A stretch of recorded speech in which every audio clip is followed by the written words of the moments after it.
Greetings and welcome back to Room 303 in our chats with Emily, as we are calling our readings through the poetry of Emily Dickinson. We are in the Johnson edition. We turned out a poem 499, Those Fair, Fictitious People. Another poem about death. In many ways we're back to poem 496 and many of their ilk. And we're going to notice this is also a comparison poem again.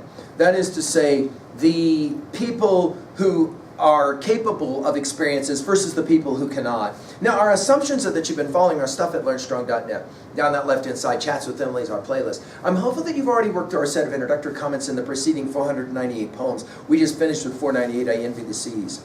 Now, notice how this poem moves from the plural to the singular. We said this in our study of Dante. We gave full lectures on the Divine Commedia at LearnStrong.net.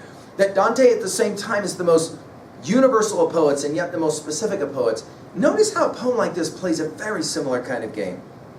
She says it this way: those fair, fictitious people, the women plucked away from our familiar lifetime, the men of ivory, those boys and girls in canvas who stay upon the wall in everlasting keepsake. Can anybody tell? We trust in places perfecter, inheriting delight, beyond our faint conjecture, our dizzy estimate. Remembering ourselves, we trust, yet blesseder than we, through knowing where we only hope, receiving where we pray. Of expectation also, anticipating us with transport that would be a pain except for holiness, esteeming us as exile, themselves admitted home, through easy miracle of death, the way ourself must come. Now, of course, what a line, miracle of death. We'll obviously get to it when we come to the end of the poem. And this is, of course, a poem about the miracle of death. She begins, first of all, by talking about the dead as being fair and being fictitious. Why are they fictitious? Well, because they no longer exist. In other words, the only way that they can be spoken of at all is from memory. The women, notice she'll begin there, plucked away from our familiar lifetime. And of course, Emily experienced a number of times this departing, right? She'll say in a poem that parting is all we know of heaven and all we need of hell, right? From our familiar lifetime, and then she'll go to the men of ivory. In other words, they're bones now. It's quite a brilliant word picture. Men of ivory. And then she'll go to the boys and the girls, and immediately we can't help but think of Walt Whitman's Song of Myself, passage 6, as the child comes and asks for a definition of the grass, and he'll ultimately talk about how the grass is somehow related to the boys and the girls that have been buried underneath the grass. We've given full lectures at LearnStrong.net on all of the poems of the deathbed edition of Whitman's Leaves of Grass. We call that series Talks with Walt. Notice those boys and girls in canvas, right? In other words, they're pictures, who stay upon the wall in everlasting keepsake. Keepsake taking us back to poem 263. Can anybody tell? And now we're back to that fictitious thing again. In other words, do we really know they ever actually existed? Because all we've got of them is some kind of picture or drawing. And then she'll move from the dead now to another perspective. We trust, right? Now who is the we? Obviously the living. We trust in places perfecter, obviously we're talking heaven now, inheriting delight beyond our faint conjecture, our dizzy estimate. You'll remember dizzy from poem 186. In other words, all we can do is guess, right? She will say in over and over again this idea of, from 696, acres of perhaps. Here it's we the living can only speculate about what all these dead people are doing now in the afterlife. Notice it's dizzying. Remembering ourselves, we trust. We're back to the we trust again for the second time.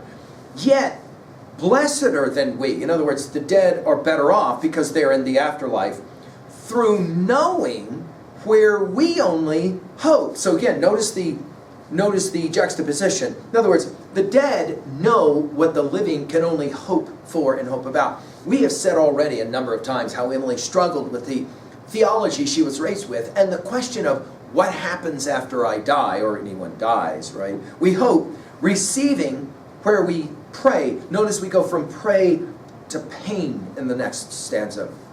We pray of expectation also, anticipating us with transport that would be a pain except for holiness. The idea being, after you're dead, you go to heaven where you become more holy in Christian theology that Emily was raised on. But then she'll almost back away, as we've seen her do a number of times when she thinks about, am I ready to go to heaven, or do I really enjoy this earth, this heaven, so much more? And she'll say it, esteeming us, notice we go from estimate to esteem, esteeming us as exile. Now, this is a key word in Emily's study, her sense of dislocation or exile. When we get to poem 1453, she'll play the game of exile this way. And I think it's useful to just read it out loud and hear it. A counterfeit, a plated person, I would not be, whatever strata of iniquity my nature underlie. Truth is good health and safety and the sky. How meager, what an exile is a lie, and vocal when we die. It isn't completely clear that Emily has a standard view of the afterlife, the Christian view of immortality. Notice she'll call it, though, exile, because we are living away from heaven, themselves admitted home, in other words, heaven, though through easy miracle of death. It's interesting she uses the word easy, because this poem suggests there's nothing easy about death.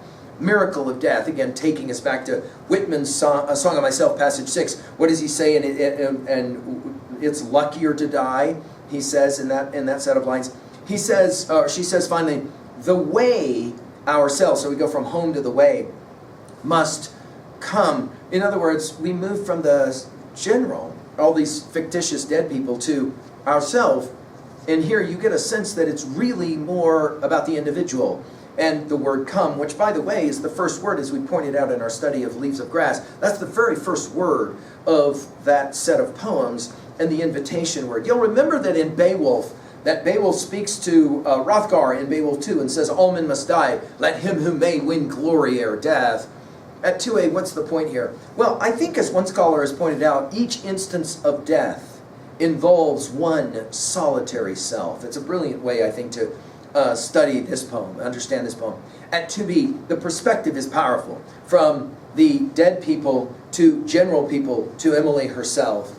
And of course at 3a, we mentioned Whitman already in Song of Myself, passage 6. Go back and look at our study of that to see how that one works with this. It's amazing to think they're contemporaries that never knew each other. Finally, your own view of death, and how do you think of death, and to what degree is Emily challenging you? I hope so. Thank you.